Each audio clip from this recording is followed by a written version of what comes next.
नमस्कार, जय हिंद साथियों। मैं अभिषेक शर्मा आप सभी का बहुत बहुत स्वागत करता हूं LWS सोल्जर्स ऑनलाइन प्लेटफॉर्म पर। आज के इस वीडियो में अपन बात करेंगे आपका इंडियन आर्मी जो टेरिटोरियल आर्मी से संबंधित आपकी वैकेंसीज हैं उनको रिलीज किया गया है। तो कितनी पोस्ट हैं, कौन कौन अप्लाई कर सकता है, एलिजिबिलिटी क्या है, एग्जाम्स का क्या सारी चीजें हैं, वो सारी चीजें स्टेप बाय स्टेप जो भी आपकी की पॉइंट्स हैं उसके बारे में बात करने वाला हूँ। ठीक है, आइए मेरे साथ जुड़े रहिएगा। Thank you. चलिए, तो जैसे मैं बात करता हूं आपसे, फर्स्ट ऑफ ऑल आपकी जो वैकेंसीज हैं, आपकी जो है कि advertisement for recruitment in infantry battalion in territorial army units of central command, यानी बात करते हैं आपका टेरिटोरियल आर्मी जो ओपन भर्ती है उस पर आपकी जो है वैकेंसीज निकाली गई हैं। नंबर ऑफ वैकेंसीज कितनी है, कैसे कैसे आपको तैयारी करनी है, फिजिकल का क्या लेवल है, वो सारी चीजें मैं आपको बताने वाला हूँ। आइए चलते हैं। फर्स्ट ऑफ ऑल अगर आप चैनल पर नए हैं तो सब्सक्राइब कर लीजिएगा। Let's continue to it. चलिए आगे की बात करते हैं। The recruitment for the following territorial army TA units will be organised from 12 November to 27 November. 12 नवंबर से 27 नवंबर तक रहेगा। For units of central command zone second for state of Odisha, Chhattisgarh, Bihar, Madhya Pradesh, Uttar Pradesh, Uttarakhand and Jharkhand at Bihar regimental centre Danapur Bihar. Pin code ये हुआ है 5 बजे। कहने का मतलब होता है यानी जितने भी आपके वर्किंग डेज रहेंगे इसमें आपके सुबह 5 बजे आपको यहाँ पर आपका रिपोर्टिंग टाइम है, आपको यहाँ पर पहुंच जाना है। कहाँ पर सर? आपका जो आपके बिहार रेजिमेंट सेंट्रल आपका जो है कि एड्रेस दिया हुआ है। अच्छा जी, कौन कौन सी मतलब जो है कि वैकेंसी जोन के अकॉर्डिंग कैसे रिक्रूटमेंट क्या है, तो आइए जानकारी बता दो। कौन सी ट्रेड है? ट्रेड को देखिए सीरियल नंबर के अकॉर्डिंग दिया हुआ है। सोल्जर जनरल ड्यूटी यानी कि जीडी की बात करते हैं, सोल्जर क्लर्क होगा, सोल्जर सेफ होगा, cook mess, chef special, hair dresser, housekeeper, artisan, metallurgy, ये सारी बात करते हैं। तो आपका तकरीबन आपको जो कि टोटल वैकेंसीज 130 देखने को मिलती हैं। इसमें आपकी बटालियन की बात करते हैं तो टीए बिहार और TA Jat, territorial army Bihar और जाट रेजिमेंट में आपको इतनी वैकेंसीज देखने को मिलती हैं। कौन कौन सी रेजिमेंट में कितनी वैकेंसीज है उसके बारे में आपको स्टेप बाय स्टेप बताने वाला हूं। तो कंप्लीट वीडियो आपको देखेगा, पूरी जानकारी मैं आपको स्टेप बाय स्टेप बताने वाला हूं। ठीक है दोस्त, चलिए आगे की बात करते हैं। आपका सिलेक्शन प्रोसेस का क्या सिस्टम है, थोड़ा ध्यान दीजिएगा। अच्छा सर, अभी मैंने बताया था आपको जो है कि अब बात करते हैं पॉइंट नंबर नेक्स्ट पर, एरिया वाइज जो आपकी शेड्यूल वैकेंसीज हैं, रिक्रूटमेंट हैं, वो कैसे हैं। तो जैसे मैं बात करता हूँ 12 से 13 नवंबर की बात करते हैं तो आपका डोमिसाइल एरिया ऑफ रिक्रूटमेंट, यानी यहाँ पर आपका जो डोमिसाइल एरिया है रिक्रूटमेंट का, जैसे उड़ीसा हुआ, छत्तीसगढ़, बिहार, मध्य प्रदेश, उत्तर प्रदेश, उत्तराखंड, झारखंड, ये सारे दिए हुए हैं। अब इसकी कैटेगरी की बात करते हैं तो अभी मैंने बताया था आपका सोल्जर्स हुआ, soldier duty, general duty GD, soldiers clerk और ट्रेड्समैन। ठीक है, लोकेशन यहाँ पर आपका बिहार रेजिमेंट सेंटर मैंने बता दिया। इवेंट्स की बात करते हैं, document check, physical fitness test, ये सारी चीजें उसी दिन होंगी। Post of balance work 9 feet inch, ये सारी चीजें। अच्छा, थोड़ा सा और डिटेल में आगे लेके चलने का प्रयास करता हूँ। ठीक है, फिर इस बात का ध्यान रखिएगा, reporting of all of candidates will be 5 AM on all days, यानी रिपोर्टिंग आपकी सुबह 5 बजे रहेगी। Anyhow you are suppose to be there at 5 o'clock in the morning. अच्छा जी, एज की क्राइटेरिया की बात करते हैं तो यहाँ पर आपका एक माइंड में आता है कि सर एज क्या है, कौन कौन अप्लाई कर सकता है, एज क्या है। तो 18 to 42 ईयर्स रखा गया है, लेकिन इसमें पोस्ट अलग अलग है, समझने का प्रयास कीजिएगा। 18 से 35 तक का सिस्टम अलग है। इसका मतलब जो है कि उनकी कुछ पीएसटी फिजिकल स्टैंडर्ड टेस्ट की बात करते हैं, तो ये मतलब फिजिकल एंड्योरेंस टेस्ट की बात करते हैं। ये मानक थोड़े थोड़े बदल जाते हैं एज के अकॉर्डिंग। ठीक है, आइए बताने का प्रयास करता हूँ, पूरी चीजें बताऊंगा, आपको टेंशन मत लीजिएगा। क्लियर, यहाँ पर आपको बता गया 18 से 42 तक का सफर आपको मतलब जो है कि आपकी एज है तो भी आप अप्लाई कर सकते हैं, लेकिन थोड़ी पोस्ट अलग अलग होंगी। अच्छा जी, ये चीज आपको स्पष्ट बता देगी। बाकी तो देखो हर वेबसाइट पे लिखा ही रहता है कि selection in the territorial army is fair and transparent and on merit only, यानी आपकी योग्यता के अनुसार इसका सिलेक्शन होगा। इसमें कोई मतलब धांधलेबाजी या फिर जो है कि आपका जो पता होगा आपको जो है कि लोग बोलते हैं कि इसमें पैसे देके नौकरी लगे, तो ऐसा कुछ नहीं है। इसमें नोटिफिकेशन भी मेंशन किया हुआ है, तो किसी के चक्कर मत पड़ना। अच्छा जी, आगे की बात करते हैं, थोड़ा सा ध्यान देंगे। The recruitment for following territorial army TA units of central command zone second will be organised from 12 November to 27 for states, ये चीज मैं आपको ऑलरेडी बता चुका हूँ। 108 इन्फेंट्री बटालियन टीए महार और 155 infantry battalion TA Jat, sorry JAK, Jammu Kashmir. Vacancies for recruitment यानी कि आपका सेम प्रोसेस है। ठीक है, बस आप इसमें ये देख लीजिए कि आपका जो है कि नंबर ऑफ वैकेंसीज कितनी है, क्या सारी चीजें, टोटल वैकेंसी कितनी, राइट। तो टीए की बात करते हैं महार और टीए बटालियन, ये आपकी जो है कि बटालियन के बारे में बता दिया गया। थोड़ा आगे बढ़ेंगे, एरिया वाइज बात करेंगे तो वही चीज मैंने अभी बिहार और झारखंड के लिए बताई थी, वही चीज आपको यहाँ पर जो है कि आपको टीए जो की बात करते हैं इसके बारे में, तो डोमिसाइल एरिया की बात करते हैं या फिर आपकी कैटेगरी की बात करते हैं, लोकेशन क्या है, इवेंट्स क्या है, वो सारी चीजें सेम है, तो दोबारा बताने की जरूरत नहीं, आप आराम से देख सकते हैं। अच्छा जी, डेट वगैरह क्लियर है। आगे चलते हैं, थोड़ा सा आगे की बात करते हैं सर, आपका यहां से थोड़ा सा और आगे बढ़ते हैं, ठीक है। चलिए, इसमें क्या कुछ खास है। इन्फेंट देखो, 111 infantry battalion TA Kumaon, TA Jat या फिर आपका टीए डोगरा, ये आपकी मतलब जो है कि बटालियन के नाम दिए हुए हैं। वैकेंसीज रिक्रूटमेंट वही सारा प्रोसेस सेम है, यानी आप ये देख लीजिए कौन सी मतलब बटालियन से कितनी वैकेंसीज हैं और क्या क्या उसमें आपकी जो है कि चीजें पूछी गई हैं, ठीक है। तो देखो इसमें कोई मतलब जो है कि इसमें आपका जो यहाँ पर आपका मसालसी ये बागा थोड़ा सा एक बदल गया है, वुड वर्क है ये एक पोस्ट बदल गई, हाउसकीपर, बाकी चारों सेम है, ठीक है। सोल्जर्स जीडी वाला। आगे चलते हैं, ये भी चीजें सेम है, थोड़ा सा आगे बढ़ेंगे। और क्या बताना है सर आपको, एजुकेशनल क्वालिफिकेशन, ये मतलब सबसे पॉइंट्स ये हैं कि आपका क्वालिफिकेशन क्या रहेगा, आपका टेस्ट कैसे क्या है, और आपका जो है कि मतलब अपन बात करते हैं फिजिकल का। सबसे बड़ा मतलब ये आपके डाउट्स रहते हैं कि सर फिजिकल का बता दीजिएगा कि फिजिकल का क्या रहेगा। वो सारी चीजें, कितनी पुशअप्स हैं, कितने किलोमीटर आपको दौड़ना है, कैसे क्या करना है, वो सारी चीजों के ऊपर बात मैं जरूर करूंगा, ठीक है। आइए जानते हैं। तो सबसे पहला पॉइंट यहाँ पर आता है कि सर आखिरकार बात तो सब ठीक है, लेकिन ये बता दीजिए, एज बता दी आपने, लेकिन क्वालिफिकेशन की बात करें, सोल्जर जो जनरल ड्यूटी की बात करते हैं जीडी में, तो इसमें आपका क्लास 10th का आपका जो कि मैट्रिकुलेशन सर्टिफिकेट, आप किसी भी बोर्ड से हो, चाहे फिर आपका जो है कि सीबीएसई बोर्ड से है, राजस्थान बोर्ड से, यूपी बोर्ड से है, वट एवर जिस भी बोर्ड से आप 10th की बात करें, विद 45% आपको यहाँ पर मार्क्स आपको चाहिए, 45% होनी चाहिए in aggregate and 33% in each subject for board following grading meaning of D grade, 33 से 40 इंडिविजुअल सब्जेक्ट फॉर ग्रेड, ये सारी चीज बताएगी, बात खत्म, ठीक है।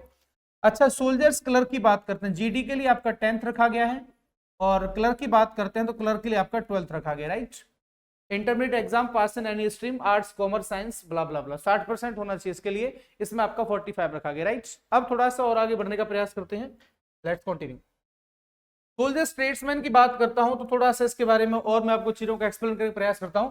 जैसे मैंने बताया था, आपका जो है कि जीडी की बात करते हैं उसका 10th रखा गया है, अगर आपको जो है कि क्लर्क की बात करते हैं तो उसमें 12th रखा गया है। अगर मैं बात करता हूं ऑप्शन सी आपका सोल्जर स्टेट्समैन की, इसकी मतलब जो है कि आपकी जो है कि क्वालिफिकेशन क्या पूछी गई है, एजुकेशनल, तो वो भी जानने का प्रयास करते हैं। मजे की बात यह है कि इसमें आपका क्लास 10th तक ही रखा गया है, ठीक है। No stipulation in aggregate percent but should have scored minimum 33%। ये तो ऐसे मान लीजिए कि घर से बुला रहे हैं आपको, मतलब 33% यार क्या ही होता है, ठीक है। चलिए कोई दिक्कत नहीं, लेकिन आप आपकी बाउंडेशन नहीं रखी गई है, थोड़ा सा आगे बढ़ने का प्रयास करते हैं। अच्छा, मैं आगे बात करता हूं सोल्जर ट्रेडमैन हाउसकीपर, इसके लिए तो भाई देखो 8th पास रखा गया। मतलब कई बार क्या व्यक्ति ऐसा भी देखने को मिला है, जब अनएम्प्लॉयमेंट होता है, बेरोजगारी होती है, तो व्यक्ति हर पोस्ट के लिए अप्लाई करता है, तो यहाँ पर आपको देखने को मिल रहा है कि 8th वालों के लिए भी एक ऑप्शन रखा गया है। तो निराश होने वाली कोई बात नहीं, आराम से आप अप्लाई कीजिए। मतलब ये देखो पोस्ट के अकॉर्डिंग आपकी क्वालिफिकेशन पूछी गई है। यहाँ पर बात करते हैं house keeping and mess keeper की, तो आपको पता है डी ग्रेड की जॉब होती है, तो इसमें ज्यादा मतलब जो हाईएस्ट क्वालिफिकेशन की आवश्यकता नहीं, वैसे 12th ही रखा गया है, 10th रखा गया है। अभी थोड़ा सा और नीचे की बात करते हैं तो 8 रखा गया है।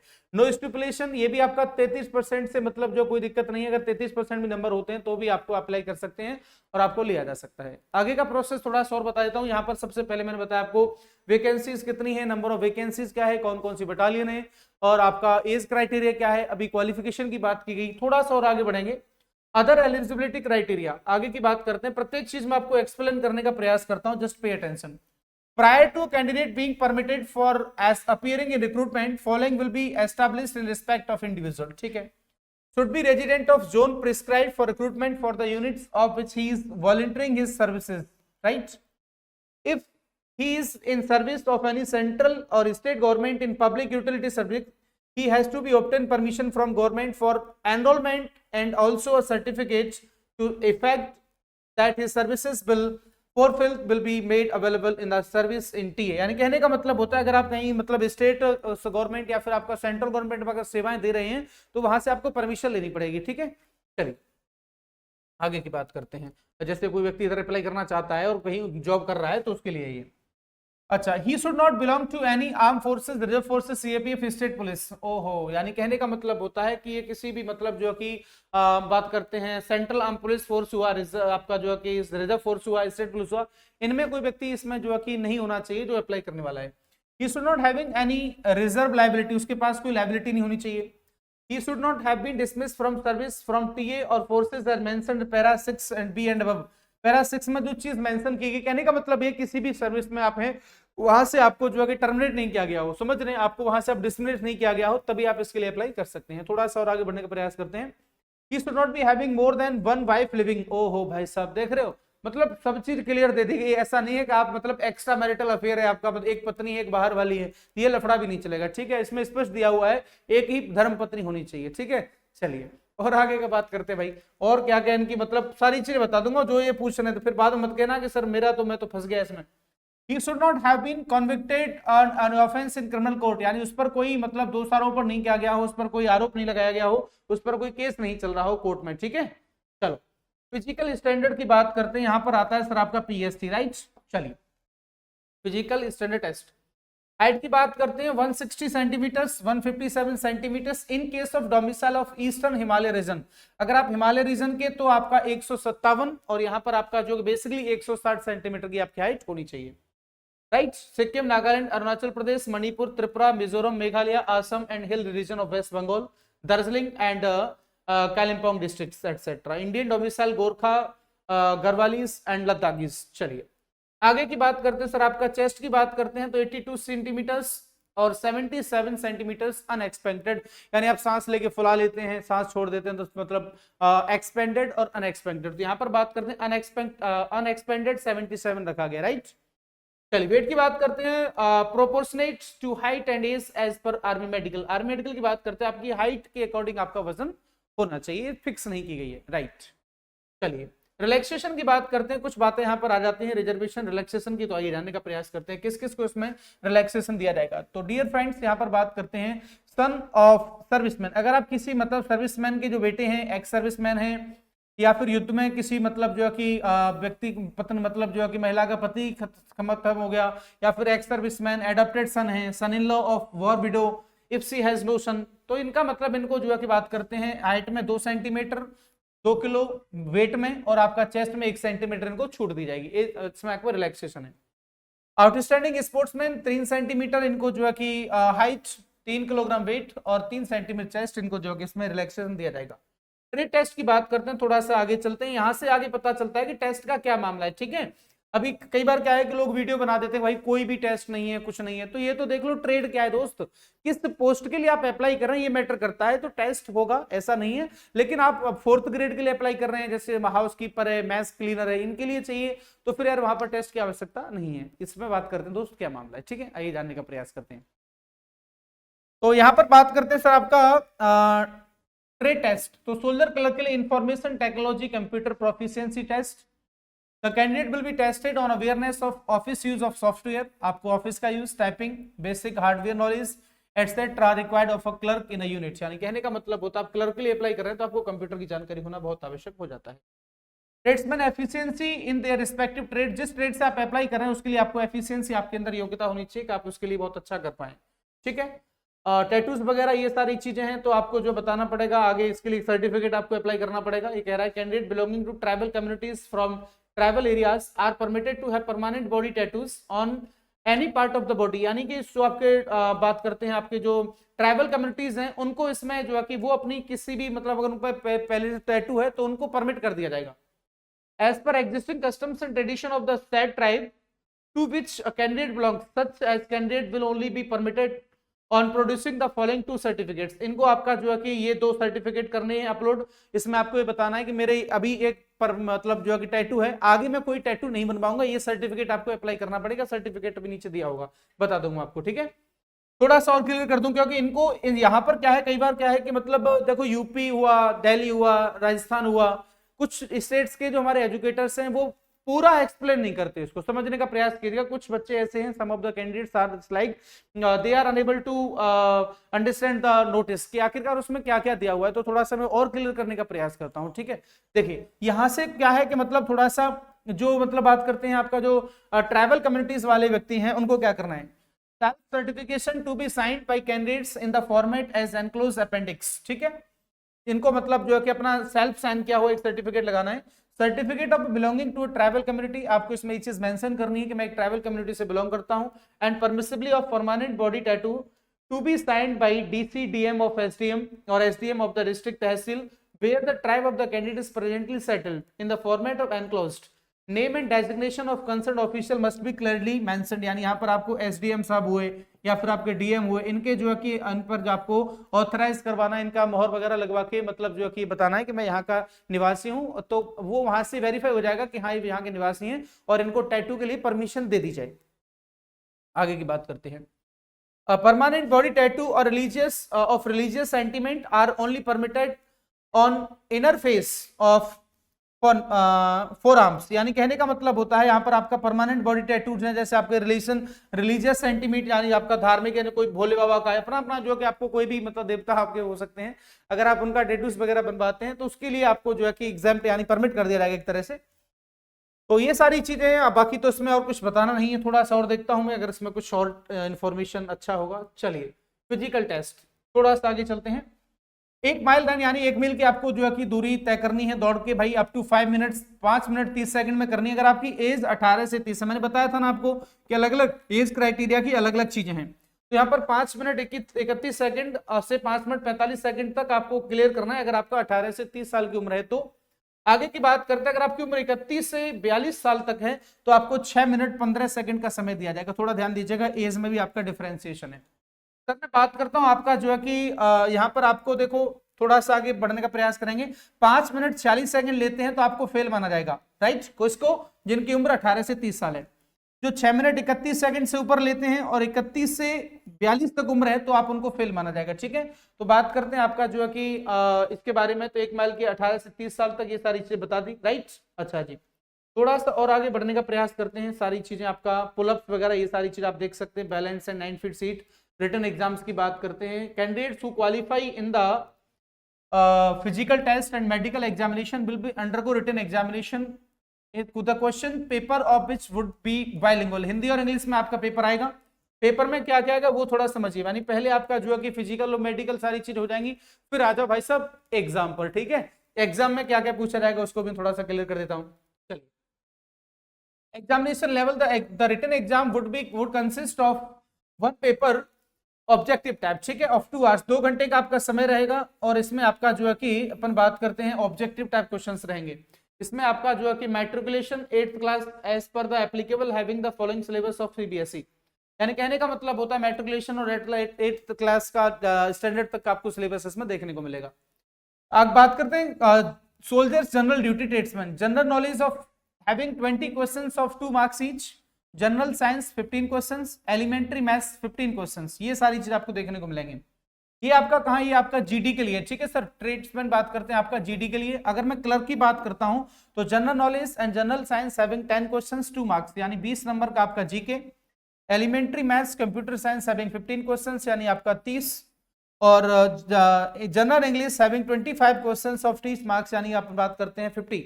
यानी कहने का मतलब होता है इस तरह से आपका सिलेबस आपको बता दिया गया है। तो यही सारी चीजें मेरे को आपको बतानी थी। अगर इसकी किसी प्रकार का आपका डाउट है तो आप कमेंट बॉक्स में बता दीजिएगा, बाकी मैं उस पर आपको और भी चीजें एक्सप्लेन करने का प्रयास करूंगा, ठीक है। तो ये सारी चीजें आप चाहो तो यहाँ पर और देख सकते हैं। सब्जेक्ट वाइज कितने मार्क्स हैं, क्या सारी चीजें हैं। देखिए भाई, सब्जेक्ट आपका देखो सोल्जर जीडी के लिए जनरल नॉलेज, जनरल साइंस और मैथ्स। टोटल आपका जो कि क्वेश्चन 50 रहेंगे, मार्क्स 100 रहेंगे, ठीक है। मिनिमम पासिंग मार्क्स 32 चाहिए आपको। अगर मैं क्लर्क की बात करता हूँ सर, यहाँ पर आपका सोल्जर ट्रीटमेंट्स, तो यहाँ पर आपका थोड़ा सा 10th पास में ये आपका जो कि 50 क्वेश्चन है, 100 नंबर के, 32 मार्क्स चाहिए आपको। ये भी चीज सेम है, ठीक है। थोड़ा सा और आगे चलते हैं। चलिए, यहाँ पर आपका 8th पास की बात करते हैं, नंबर आपका सेम है 35 वाला। और यहाँ पर बात करते हैं सोल्जर्स क्लर्क जनरल नॉलेज, ये सारी सब्जेक्ट सेम है। कंप्यूटर वाला 50 मार्क्स 100 क्वेश्चन, ये आपका 20 पे आपको मान लिया गया है। तो ये सारी चीजें आपको देखनी पड़ेंगी, ठीक है भाई। तो यहाँ पर बताया गया कि डेट ऑफ रिटन एग्जाम्स, थोड़ा सा और एक बार क्लियर कर दूं, एक बार थोड़ी सी बात समझिएगा। Date of written exam CE will be communicated at a later stage of all candidates passing physical medical examination and trade tests where applicable. Preparation of final merit list shall be carried out only for those candidates who pass physical fitness test and medical test. Trade test, यानी कहने का मतलब होता है trade test हुआ, physical test हुआ, medical हुआ, इन तीनों चीजों पर तीनों चीजों को जो व्यक्ति है मतलब जो कि इन पर इनके पैरामीटर पर जो है कि आपका आप क्वालिफाई करते हैं, तब आपका जो है कि फाइनल मेरिट के लिए आपको उसमें इंक्लूड किया जाएगा। ठीक है, डॉक्यूमेंट की बात करते हैं, क्या क्या डॉक्यूमेंट्स, ये सारा ये जानने का प्रयास करते हैं। Candidate are required to carry the following certificate in original along with the 2 sets of photostat copies, certificates duly attested. ध्यान दीजिएगा, 2 कॉपी चाहिए, क्या क्या चाहिए उसको मैं और एक बार क्लियर कर देता हूं। ठीक है, सभी साथी ध्यान दीजिएगा, कुछ भी नहीं रहेगा, आपको चिंता मत कीजिए, बिल्कुल सारी चीजें बताया था मैं आपको। बर्थ सर्टिफिकेट पॉइंट नंबर 1, ठीक है। एजुकेशन सर्टिफिकेट की बात करते हैं, education certificate with marksheet of all education qualifications achieved by candidate, matric, intermediate from any recognized school, college, board, university, etc. Provisional online education certificate should be certified, ink signed by the head of the education institute of concerned board university। ठीक है, candidate with the matric certificate from open school should bring school leaving certificate। ठीक है, ये सारी चीज आपको बता दी गई, बाकी तो ज्यादा कुछ खास है नहीं इसमें बताने के लिए। चलिए तो भाई दोस्त, उम्मीद करता हूं कि आपको किसी प्रकार की कोई डाउट या क्वेरी नहीं रहा होगा। उम्मीद करता हूं कि ये आपकी वैकेंसीज आपके लिए बहुत अच्छा मौका है आपके कैरियर को बनाने का, चाहे आप 8th पास हैं, 10th पास है, फिर 12th पास हैं, हर भाई बहन को मतलब जो है कि ये मौका दिया गया है, तो इसका पूरा लाभ उठाएं और आराम से अपनी भर्ती के लिए अप्लाई करें, फिजिकल के लिए तैयारी करें। और मिलते हैं आपसे ऐसे ही शानदार और नई वीडियो के साथ। अगर ये वीडियो आपके लिए हेल्पफुल रहा हो तो लाइक का बटन जरूर दबाइएगा, चैनल पर नए हैं तो चैनल को सब्सक्राइब करके बेल आइकन को प्रेस कर लीजिएगा। मिलते हैं आपसे नेक्स्ट वीडियो में, तब तक के लिए थैंक यू, जय हिंद, जय भारत।